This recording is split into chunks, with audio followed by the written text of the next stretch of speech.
حضرت ابو بکر صدیق کی وفات۔ حضرت ابو بکر صدیق نبی اکرم صلی اللہ علیہ وسلم کے قریبی ساتھی اور پہلے خلیفہ راشد تھے۔ آپ کی خلافت کا دور محض 2 سال 3 ماہ اور 11 دن ہے۔ آپ 11 ہجری سے 13 ہجری تک اس مختصر مدت میں انہوں نے اسلام کو مثبت بنیادوں پر استوار کیا۔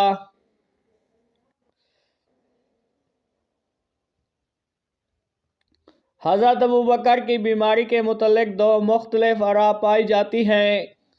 آپ کے آخری دن، بعض مورخین کا کہنا ہے کہ آپ نے ایک زہریلا پانی پیا جس سے آپ شدید بیمار ہو گئے۔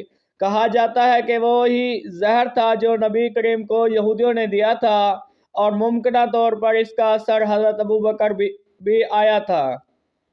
بعض دیگر روایت میں کہا گیا کہ آپ کو عام بخار لاحق ہو گیا تھا جو 15 دن تک جاری رہا۔ بالآخر اس بیماری میں ہی آپ کا انتقال ہو گیا۔ حضرت ابو بکر صدیق کی وصیت۔ حضرت ابو بکر نے اپنی وفات سے قبل درج ذیل وصیتیں کیں۔ مجھے سفید کپڑوں میں کفن دیا جائے کیونکہ نبی کریم صلی اللہ علیہ وسلم کو بھی سفید لباس پسند تھا۔ میرے مال میں سے میری بیوی اور بچوں کے لیے کچھ نہ رکھا جائے بلکہ بیت المال کو واپس کر دیا جائے۔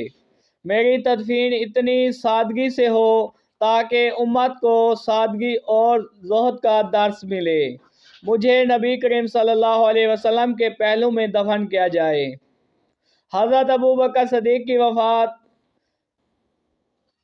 جمادی الثانی کی 22 تاریخ 13 ہجری 634 عیسوی کو آپ کی روح قفس عنصری پرواز کر گئی۔ اس وقت آپ کی عمر 63 سال تھی، بالکل نبی اکرم کی عمر کے برابر۔ آپ کا جنازہ حضرت عمر فاروق نے پڑھایا۔ تدفین نبی اکرم کے حجرہ مبارک میں ہوئی۔ نبی کریم کے پہلو میں آپ کو دفن کیا گیا جہاں بعد میں